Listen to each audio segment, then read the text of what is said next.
इट्रकानाज़ोल एक ताकतवर anti fungal दवा है जो मुख्तलिफ किस्म की फंगस इससे मुताल्लिक इन्फेक्शन के इलाज के लिए इस्तेमाल होती है।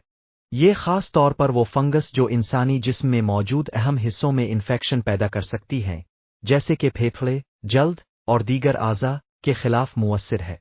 इट्रकानाज़ोल की कैप्सूल शक्ल आसानी से मुतासिरा अफराद में इस्तेमाल की जा सकती है। ये दवा मुख्तलिफ बीमारियों की मुख्तलिफ अक़साम के खिलाफ इस्तेमाल होती है, जिनमें एस्परजिलोसिस, ब्लेस्टोमाइकोसिस, कैंडिडाइसिस और हिस्टोप्लेज्मोसिस शामिल हैं। उन कैप्सूल का इस्तेमाल मरीज के वज़न, बीमारी की नौयत और शिद्दत के मुताबिक होता है। एक ख़ास खुसूसियत यह है कि ये दवा जिस्म में फंगल मेटाबॉलिज्म को रोकती है, जिसके नतीजे में फंगस मर जाती है और इन्फेक्शन ख़त्म हो जाती है। कैप्सूल लेने का सही तरीका समझना बहुत ज़रूरी है।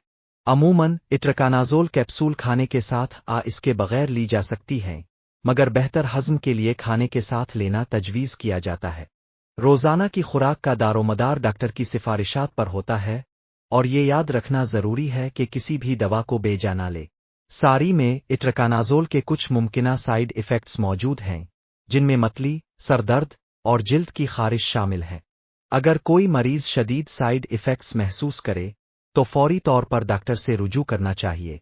ख़ास तौर पर अगर कोई मरीज पहले से किसी दूसरी दवाई का इस्तेमाल कर रहा हो तो इसे डॉक्टर को आगाह करना ज़रूरी है, क्योंकि कुछ दवाएं इट्रकानाज़ोल के असरात को मुतासिर कर सकती है। गैर मुतवक्के तौर पर इट्रकानाज़ोल की इस्तेमाल की चंद एहतियातें भी हैं। मिसाल के तौर पर ये दवा हामिला दूध पिलाने वाली औरतों के लिए मुनासिब नहीं होती। इसी तरह जिगर दिल की बीमारी में मुब्तला अफराद को पहले से डॉक्टर की मुशावरत हासिल करनी चाहिए। खुलासा ये कि इट्रकानाज़ोल कैप्सूल एक मुअस्सिर इलाज है जो फंगल इन्फेक्शन के खिलाफ इस्तेमाल की जाती है। इसके तमाम फ़वाइद और नुकसानात समझते हुए मरीजों को उनकी डॉक्टर की रहनुमाई में ये दवा इस्तेमाल करनी चाहिए। सही इस्तेमाल और निगरानी के साथ ये दवा बहुत सी पेचीदगियों से बचाने में मदद फराहम कर सकती है।